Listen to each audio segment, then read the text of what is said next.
The way we lead impacts the way people live. This world needs truly human leadership. We've heard it said 1,000 times. People join companies and leave bad bosses, right? And it's true. I mean, I think if we are working on developing leaders, getting leaders to understand their impact, helping them just to be better at what they do, it's going to help keep employees. It's going to raise engagement, and it's just going to help all around. Well, and develop the culture where people want to stay and they feel valued and they feel respected and they feel like their work matters. I'm Brent Stewart, your host. Thanks for listening. This podcast is an outreach of Barry-Wehmiller. You can find us on Facebook, LinkedIn, Instagram, and Twitter at Barry-Wehmiller, and find our podcasts, articles, and videos at trulyhumanleadership.com. There are many ways to be a caring leader. We talk about them on this podcast all the time, but one way we don't often mention is how that factors into the recruiting and hiring process. As leaders, shouldn't we always try our best to put our people in a position of success? Why would we ever want to set them up for failure? And that's why when we hire, we need to be very purposeful about the people we bring into our span of care. We want them to start from a position of success. Chapman & Co. Leadership Institute is Barry-Wehmiller's consulting arm that specializes in helping other companies improve their leadership, company culture, and customer loyalty. And they have recently announced the acquisition of Leadership Alliance, a data-driven business equipped with a team of consultants who all have their PhD in psychology. They're prepared to help leaders understand the science behind talent acquisition and development. Leadership Alliance was founded in St. Louis nearly 24 years ago and has evolved to support local and global businesses across multiple industries in pre-employment testing, executive assessments, leadership development, and succession planning.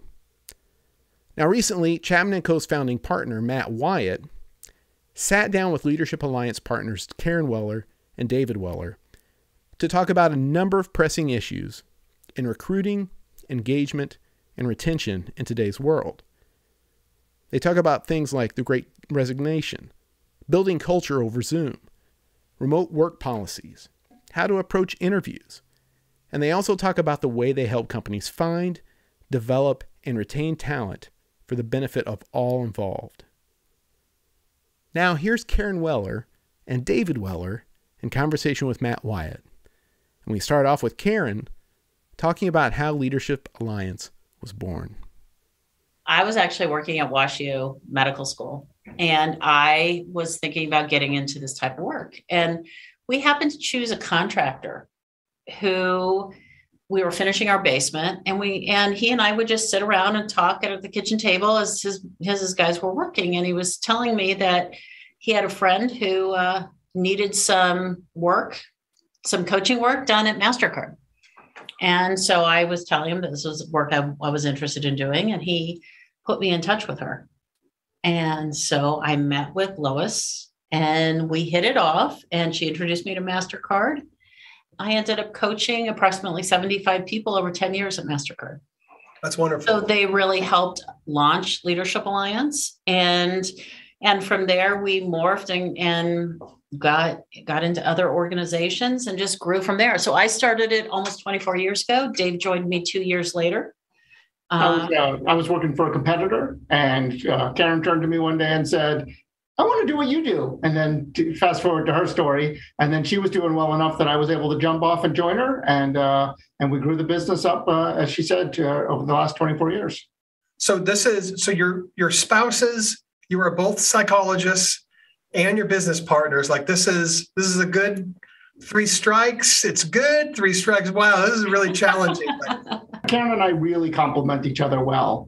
We both bring different skills to the organization, and we're coming up on our 30th wedding anniversary, 22 years of working together. We're obviously doing something right, Matt. I'm not sure what that is, but again, I think we just have a nice partnership between the two of us, and we figure out how to make it work. We end up doing most of our talks walking the dog in the afternoon, and figuring out what's really going on in the world.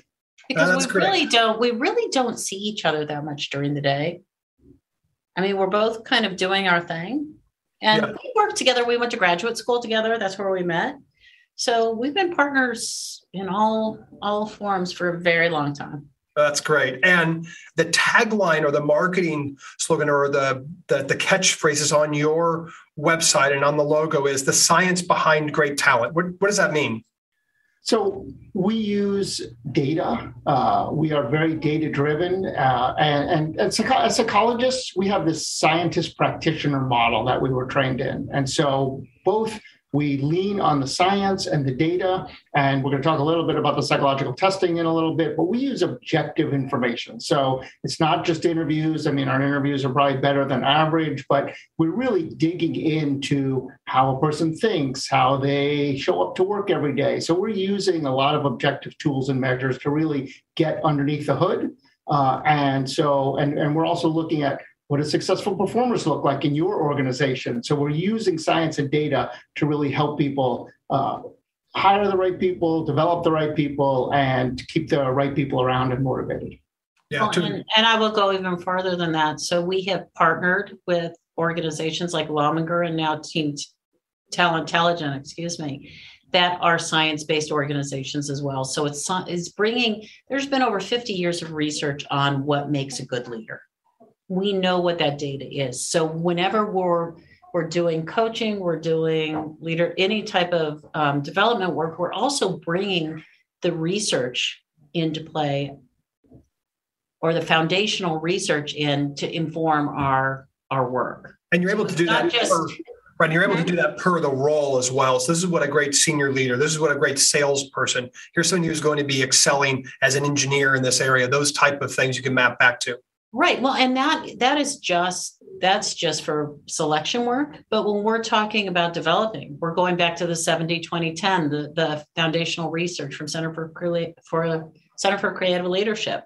We're constantly looking at what does the research tell us that if you need to develop a certain skill, what is the activity you need to do to develop that skill? So it's not just, hey, what do we think, but what is the research? What does the data tell us? And for people not familiar, the 70-20-10, do you want to explain that quickly? 70% of development happens on the job through those challenging assignments, through getting thrown into the deep end. Sure. 20% happens through other people. So coaches, bosses, good bosses, bad bosses, mentors, sure, peers. And 10% happens through formal learning, formal training. And then there's also another 25% that happens through hardships. So we can lose our biggest client, we can get fired, we can have something that was not planned happen, but those tend to be some of the best learning opportunities. And organizations mistake those for, oh, this person has failed versus what has this person learned? Sure. And I saw you bring some of that out in the interview training. That's a portion of how you help select, how you help select for hire, for how you select for promotion. But a lot of the work that you do is in what I think is called psychometric testing. Can you talk a little bit about that, what it entails, who it's for? Yeah, I'll jump in here. The testing can be used both for pre-hire, it can be used for pre-promotion, it can also drive development discussions. So its uses are really pretty unlimited inside the organization. And we look at different skills, competencies, abilities. And if you look at all the research shows that testing, which is problem solving, critical thinking, financial acumen, along with personality assessments and leadership assessments, are the best predictors. When you combine all of those things together, they're going to be the best predictors about who's going to be successful on the job. And so you can use it to drive awareness and self-insight from a development standpoint. You also can help organizations really understand who they're getting. Right. I've met with people this was a private equity deal, and we assessed the incumbent management team. And the guy said to me, "You've sped up my knowledge by a year. It would have taken me a year to learn all the things you're telling me on day one of this acquisition." So it's just a powerful tool that really gets a 3D picture of who the person is, what they look like, and how they're going to perform.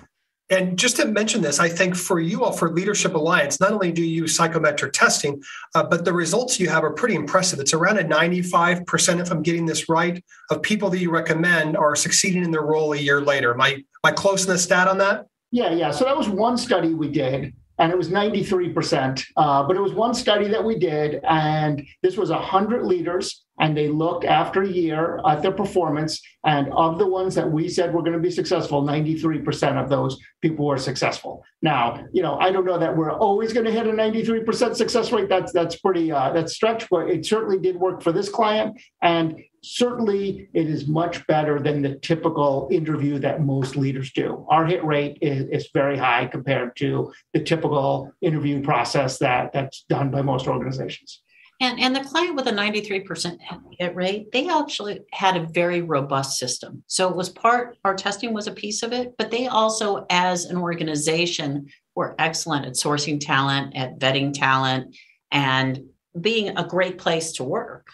So it was a combination. I always tell people, when we look at assessment for at least pre-employment, we're not 100%. If you're looking for us to be 100% correct all of the time, we're not. It just doesn't exist. Well, and when we get there, we're going to raise our rates, right? But it does not exist. But what we can do is give you information that is not always obvious in the interview. Because an interview, what you're getting in an interview is how good someone interviews. That's really what you're getting in an interview. And I think to Dave's point, right, when I mix these things together, my percentage of the increase of having a highly successful match for the person in the right role increases. Okay. And tell me about your consultants. They're all PhD psychologists. Some of them are IO psychologists, some in different backgrounds. Tell me about what strengths they bring to these engagements. The beautiful thing about bringing PhDs online is that they're experts in people, right? And so the PhDs in psychology really understand what makes people tick, and the background they have in assessment, in development, in coaching, and all of these skill sets that we rely heavily on with our clients, they're experts at that. They've spent a lot of years becoming experts, honing their craft. And again, going back to that scientist practitioner model, they're both people who practice the craft, but also use the data to support what they're doing. So they're not life coaches. They're not just going about saying, I think you could be better at this. They're really using the science to drive their coaching, their decision-making, and what they do every day. That's great. Thank you. And I think it's important to note, so Leadership Alliance, the science behind great talent, you all do these type of assessments, you do mentor programs, you do succession planning, team fit. I know Karen gets involved in a lot of senior teams and kind of brings it to a higher performance status. Let's talk about some meaty subjects here. How about we go down the road of this Great Resignation, also known as the big quit? Right? It's defined as the ongoing trend of employees voluntarily leaving their jobs from around, the spring of this year to the present. What do you think's driving this? What do you think about this whole thing? I think we knew several years ago that by the year 2030, there was going to be a 21% shortfall of skilled workers in the global workforce. Okay. So we knew that demographically this was coming. I think COVID just sped that process up. In addition to the demographics working against us, as if you're looking for workers, I think COVID has made people reassess their lives and made a lot of different choices than they've made in the past. And so it got us to stop and think and decide, well, we don't have that much time here on earth. And what's going to make me happy and what do I want to do? So you're seeing some people who are able to retire early. You're seeing some people, I've heard of somebody just recently who took off and was going to spend a year and be a ski bum and then decide what he was going to do later. And you're just seeing it from different perspectives. But part of it is driven by the demographics of our country and other countries. Yep, fair. Dave? You're also seeing people leave one company to join another company. And I think that's the type of company culture that the companies are having and, their employment brand and the type of leaders that they're fostering, because people are, as Karen said, people are like reevaluating their lives and saying, do I want to work for a company that has these values, or I want to work for a boss who's abusive or, pushing me to work 80 hours a week? And they're just reevaluating all those things. So it's not that they're leaving the work, some are leaving the workforce, but they're leaving some companies and joining other companies. So there's a lot of movement going on right now. And I think that movement has to do with company culture. And that interesting reevaluation of your own priorities in life. So what is it? You've seen a lot of these. You've worked with a lot of different organizations and companies. What's your perspective? What's your advice to organizations who are a little concerned about this, the Great Resignation or their own workforce? I think how you treat your employees is going to matter even more than ever before. We've heard it said 1,000 times. People join companies and leave bad bosses, right? And it's true. I mean, I think if we are working on developing leaders, getting leaders to understand their impact, helping them just to be better at what they do, it's going to help keep employees. It's going to raise engagement, and it's just going to help all around. Well, and develop the culture where people want to stay and they feel valued and they feel respected and they feel like their work matters. And taking this full circle, right at the very beginning, and putting the right person in the right job is an act of caring leadership. Like, I literally want you to succeed in this. So let me give you some information about your personality, about your natural talents and gifts and skills. Let's create the role or put you in the right role for this. In addition to like the selection testing you do, the coaching, the leadership 360 feedback, mentor programs, you guys are experts in the art of the interview. Can you talk a little bit about that? And maybe specifically, what tips, tricks would you give any of the listeners to improve their interview skills? So the issue is most people think that they're good judges of talent. And we all have to assume that we're probably not, because the research bears out, again, going back to the research, research bears out that we're really probably not. So we want to make an interview. And can I pause for a second, Karen? I think the research that I've read from you all is the interview is right around the flip of a coin. Mm-hmm. It's right around 50-50. Okay. Right. But everybody feels like they get a good feel for somebody. And oftentimes when I debrief on somebody, they'll say, well, I really liked them. And the bottom line is you're not going out, you're not picking a friend.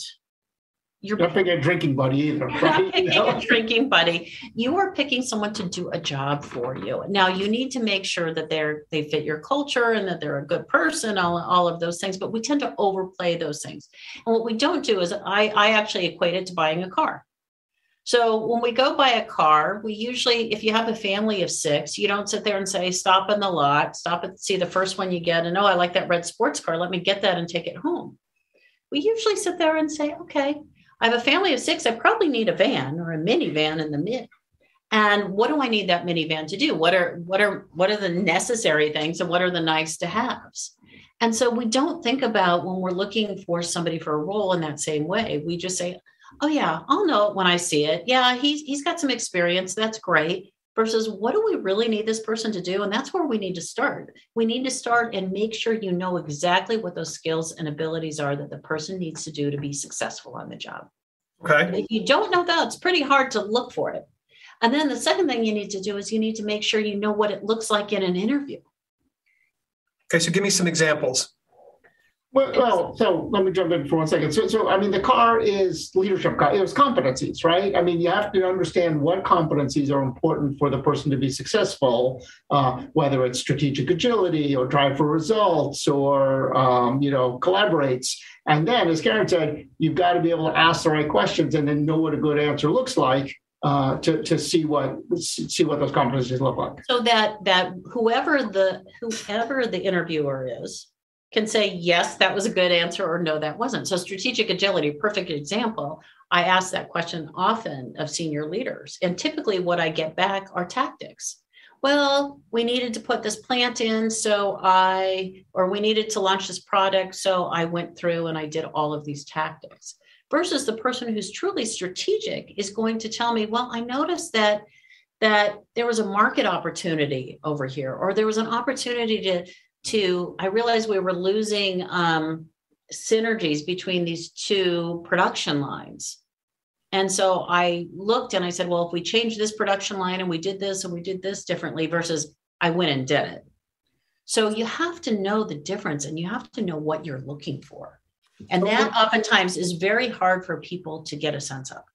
Let's dive deeper into this, because one of the questions I heard you ask in the interview today that I have never asked, and I thought was really insightful, the answer that came out, and maybe I'll get this a little wrong, so correct me on this.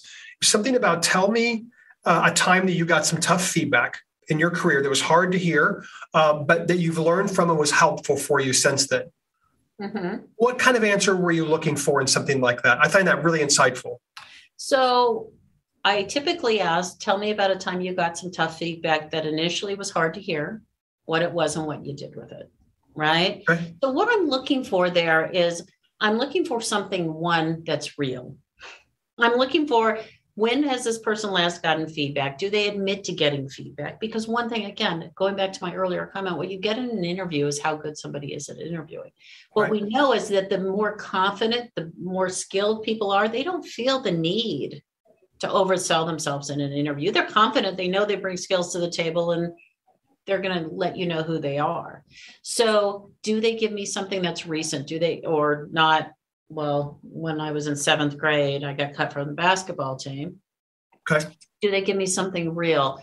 Was that feedback a shock to them, or were they aware? How did they handle it? How did they process it? Did they take it on board? Then did they learn from it and apply those learnings? And I've certainly had people tell me this in the past. They've said, well, they told me this, but I didn't believe it, so I really didn't pay much attention to it. Gotcha. Okay. So that tells me about the person. It also tells me information that they're not normally going to tell me. Because when you ask somebody, I do not ask the question strengths and weaknesses, because those are the most rehearsed answers good. This is helpful. Okay. Out there, right? Yeah. Because tell me your weaknesses. I mean, if someone tells me again that I think too fast, I really care too much, and I work faster than everyone and too much, enough already. Those are lame. Those are lame answers, people. That's a technical psychologist term there, but I get it. Okay. Well, but they're really the strengths that are sure. Couched that way, versus somebody tells me, you know what? There are times when I need to, patience is another one I get a lot of. Oh, I need to be more patient because I'm just moving so fast.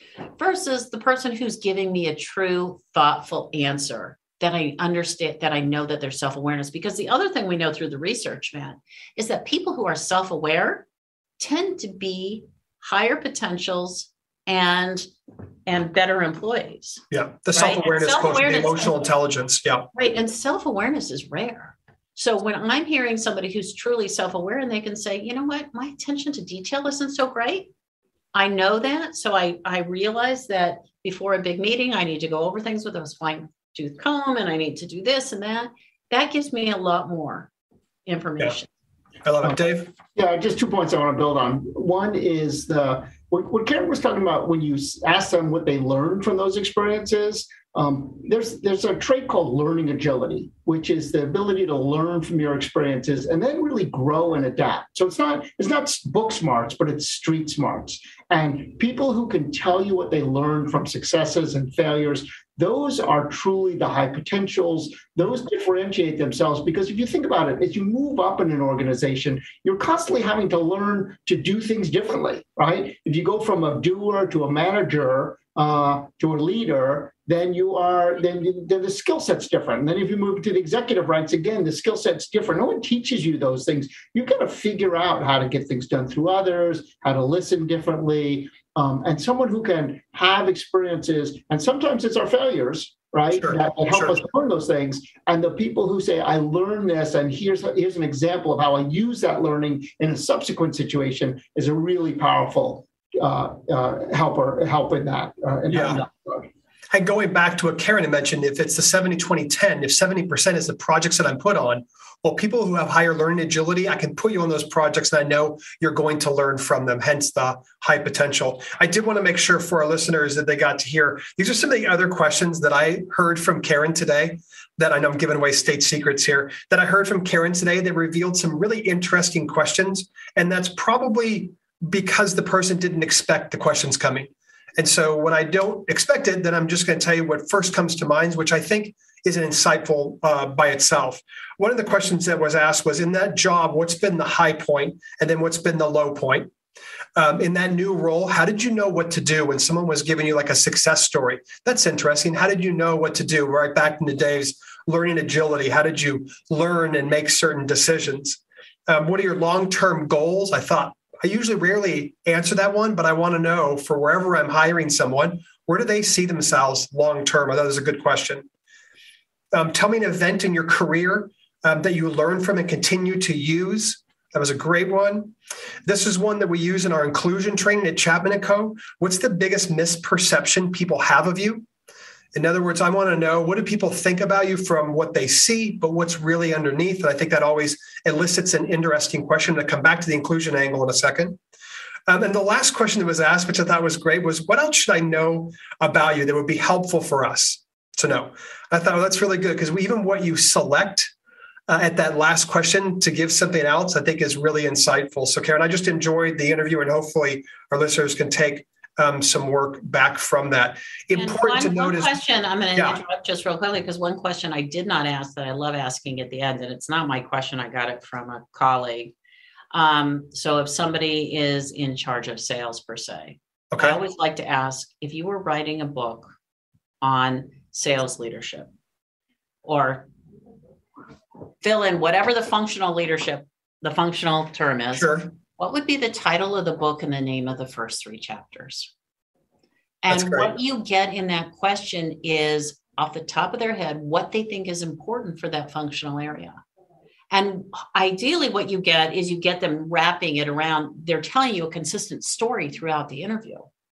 So I had one guy who it was people, processes, and one other P. And, that was wrapped in his entire story. So when I asked him that question, it was a very simple answer. Or you get the people who say, oh, yeah, well, I've thought about writing a book. And that kind of makes you scratch your head thinking, okay. So it's one of my favorite questions to ask. Okay. And the question again was, whatever kind of role, if you were to write a book on that, what's the title? And then what are the first 3 chapters? What are the name of the first 3 chapters? Because you will get, if somebody's in HR, they'll tell you maybe the title, and then they'll say compensation, benefits, and payroll, or something. Or you'll get the person who says people are the most important thing. It's very interesting, because you get what they truly think is important in the moment. That's a great one. I'm going to take a quick tangent here. You mentioned in your example, you were like, hey, do you just go out and buy a red sports car? And if you have, 6 kids, where I know I'm looking for the minivan, I just want everyone to know the minivan is to the automotive world what sweatpants are to fashion. So just letting you know that. All right, back on track here. But remembering the interview process you started with was, most of us think we're a good judge of character, the interviewer. And from a success standpoint, it's about 50-50. It's a coin flip of whether we get it right. Obviously, some of the questions you're asking helps. It's best supplemented with some type of science, in this case, psychometric testing. Can you tell me a little bit about, if I employ some of the more of this testing, the hypothesis I'm working out in my head right now is it probably is a more inclusive way. I don't have as much as my bias come in. It's more on what are the skills of the job and the competencies, and then what is this personality and how does it match before I get into what did I like about the interview? Oh, they were funny, or I like their fashion, or they look and talk like the rest of us. I would tell you, if you do a really structured interview and you know what the questions are ahead of time, you know what the answers look like, that also helps take the bias out great of point. the decision. So psychometric testing is very important, and it does help decrease the bias, but so does an interview structure that you use for everybody. One thing oftentimes people do in the interview is they give people a different test. I might ask you certain questions, and I might ask somebody else totally unrelated questions. And that's like giving one student, super easy questions, and another student really hard questions. So if you have a set protocol, it helps decrease that bias that we all have. Great point. Thanks. Dave? And the testing, a lot of people are worried about adverse impact and bias, and the personality testing actually does the opposite. There's no adverse impact. It takes out the bias, because you are looking at skills and competencies. If assertiveness is important for this role and leading into conflict is important, the test tell you if the person can do that. If great interpersonal skills are important, the test is going to tell you about that. If drive for results is important. So it takes out those biases that are inherent in people people, and when we see, we get the test results, we don't know oftentimes because sometimes we're just looking at the test results blindly, like we haven't interviewed the person, and so we're just getting to, does this person have the skills and competencies needed to do the job, and it takes a lot of the bias out of the process. Yeah, great point. Thanks for that. Tell me about how, a lot of organizations, they look and they hear about these things. They're like, yes, we should do a little bit more of that. We should lean into the science. We're hiring people. We're looking for good people. I don't want to make a hiring mistake. I think most organizations could point to areas where it wasn't a good fit. And it costs in terms of not just the salary, but the time to train them, the time of the gap, the hole that they leave with the institutional knowledge, et cetera. How easy is this to bring in testing to an established system, or perhaps to a greenfield where an organization isn't using it at all? It's really easy, actually. We just slot it into the process. We have the candidate, we have the company slot into the process. Obviously, you want to do the initial screen. You want to get to know the person, make sure that they've got the right skills and things like that. But we've set up a really turnkey process where people can just order the assessments online. We do all the client communication, get everything out to the candidate. Within the next business day after the person's done, we are calling the hiring manager or HR and giving them feedback. And away they go in terms of really upping what they know about the candidate in terms of making a really good hiring decisions. We also give them structured behavioral interviews on the back end of the report so that any areas for development that were surfaced in the testing, they could go probe and dig on themselves. That's great. And if they want you to come in and do that, as I understand this, you all are able to come in, and if the person is selected and hired, you can help with that and provide some of the results of this, to include 360s. And you can do the same thing as we're selecting for more senior roles. You can give some of these psychometric testing and then give the feedback and coaching yourselves. Am I getting that right? So both parts of that. First, on the upfront, for senior roles, they typically will bring us in to do a competency-based interview as well, just like Karen, you did today. So in addition to the testing, our psychologists will come in and do interviewing to really dig under the hood. But then most of our clients, and in fact, 90+% of our clients, after they've made the hire, will use us to come in and give onboarding and coaching and feedback on the testing. So they get a second bite of the apple, and it's a really great way for them to get feedback, increase self-awareness, get people ready to hit the job running and understand how they fit with the culture and really speed up that success rate. When we talk about, as we do interviews for client companies, do you know what the typical length of an average interview is, Matt? I'm going to guess it's 35 minutes. It's 40 minutes with a standard deviation of, I believe, 15 to 20 minutes. So I'm really close. Yeah, you're really close. So the average interview occurs, it's between 20 minutes and an hour. I mean, how do you and half of that time is giving information about the company and trying to sell your organization. And the other half is gathering information. So if you're in a 40-minute interview, you're probably spending 20 minutes gathering information from that candidate, which is not a lot of time to actually make a decision. Most people decide within the first 3 minutes whether they're going to hire somebody or not, which is, again, talk about bias. That's all that is.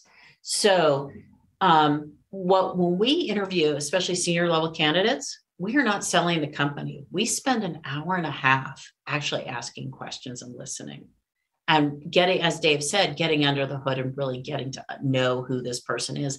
And our goal is that of a matchmaker. We want to make sure it's a good fit for the client company, but we also want to make sure it's a good fit for the person, because we don't want somebody going into an organization where they're not going to be happy. They're going to turn around and look for another job, or they're not going to perform to their best and go home unhappy every day. So when we do our interviewing, it's equivalent of about a typical 3-hour interview. All right, this is great. We've touched on culture a few times now. So let's talk about things like flexible work policies, such as like working from home. I think what's important about being back in the office is not only building company culture. It's very difficult to build company culture over Zoom, right? Leadership, by definition, is a social interaction. And we are not having those social interactions, natural social interactions. We are losing out on opportunities to build those relationships and have an influence as a leader. So one piece is making sure that you've got a company culture that you want to have, that you're having those interactions, you're building those relationships. The other piece is how people learn. Tell me more about that. Well, people learn, especially early on in your career. You're going to learn by watching. Matt, you sat in on an interview with me today. It would have been different if you sat in on an interview over Zoom with me today. It would have been much more impersonal.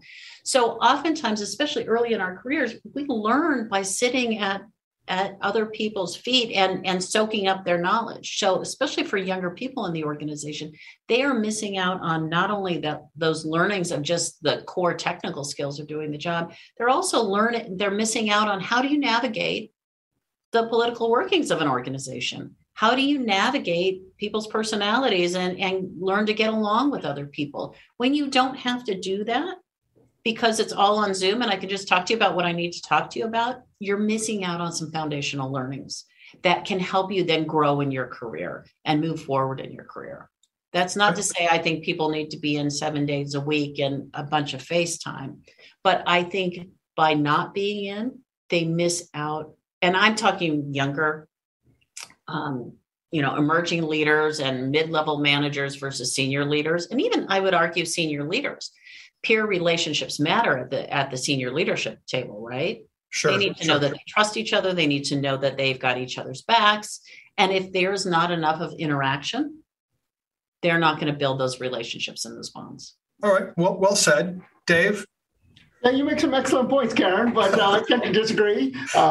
Young people today, they want to live where they want to live. They want to have their life. They don't need to be in the office.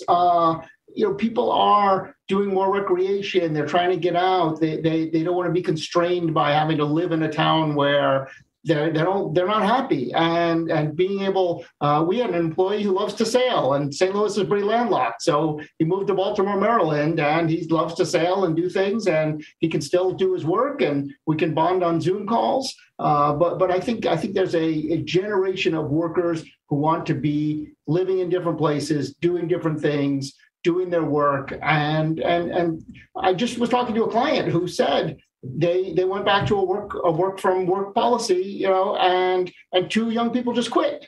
And they said, we want to be able to work from home. And he said, I wish you had told me that, but they went up and they just went up and quit. And he did say, he goes, he said, I'm old school. How do I build culture over Zoom? Right. And I think it is a good point that Karen makes, but I have seen, even in my brief interactions with Chapman and Company, the things that you do in recognition of employees and lots of great communication over Zoom. So I think there are ways, and I think we could help people with this. Is there are ways to build culture over Zoom, and I've seen you do it, and I've seen your organization do it. So I think it's possible, and I think Karen and I probably would end up in the middle and agree that a hybrid model is probably going to be the way to go in the future. And I think it maybe provides some of the best of both worlds.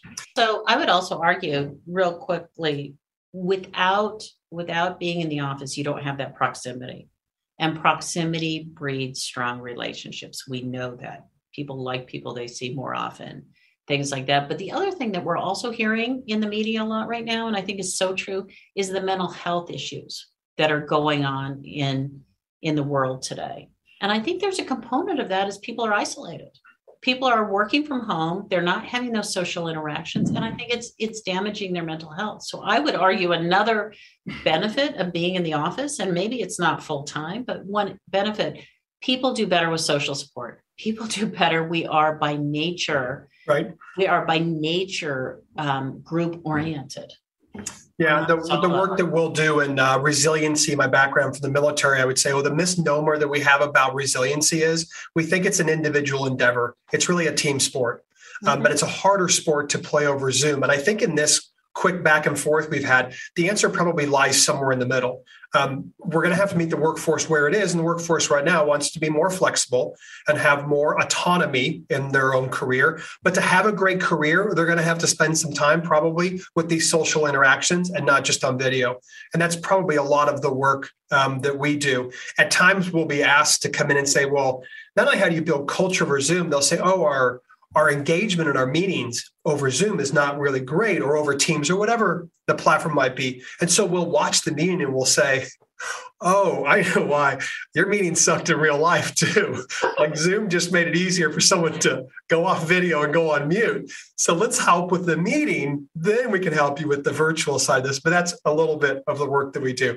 And of course, we have some news to share on this podcast. And that is that Chapman & Co. Leadership Institute, a Barry-Wehmiller company led by Bob Chapman, we just acquired Leadership Alliance. So tell me a little bit about this union and what it might bring both to the team members, of course, but also importantly to the clients that we all serve. What do you think?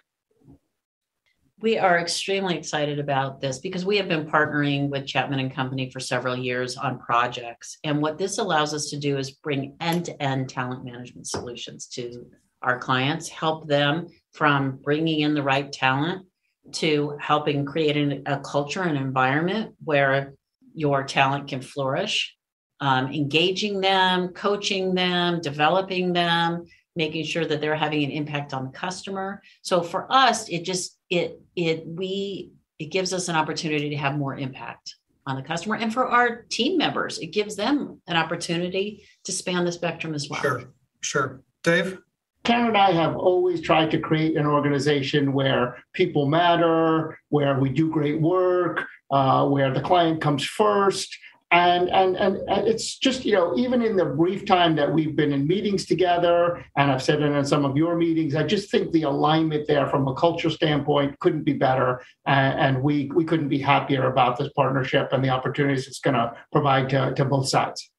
Listen, full circle on this thing, right? So obviously it makes really great business sense for us, especially for our clients, that not only can we provide leadership development, inclusion, training, assessing your overall company culture, but now we can help with the union here between Leadership Alliance and Chapman & Co. Now we can be assessing for the right people in the right job. And I think about Barry-Wehmiller and our parent company and their whole mission statement about we measure success by the way we touch the lives of people. Even before we're hiring someone, are we putting you in the right role so that you are going to be successful? I think there's this quote by Einstein that said, if you asked a fish to climb a tree, it would think itself an idiot for the rest of its life. Like, let's just give people a head start by putting you in a role that you were kind of built for. And along the way now, we're going to develop you along the culture, and we're also going to plan for succession. You're going to be part of that. Leadership Alliance, welcome to the Barry-Wehmiller family. We know your partnership with Chapman & Co. will help bring truly human leadership to more and more companies around the world.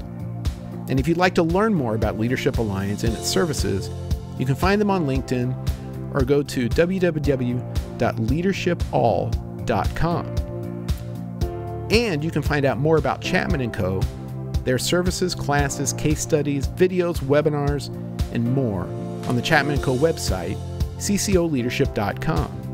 You can also find them on LinkedIn and Facebook, and follow them on Twitter @ChapmanandCo_. And don't forget to find us and connect on Facebook, LinkedIn, Instagram, and Twitter @Barry-Wehmiller. And you can find more podcasts, articles, blog posts from our CEO, Bob Chapman, and videos at trulyhumanleadership.com. I'm Brent Stewart. Thanks for listening. Take care.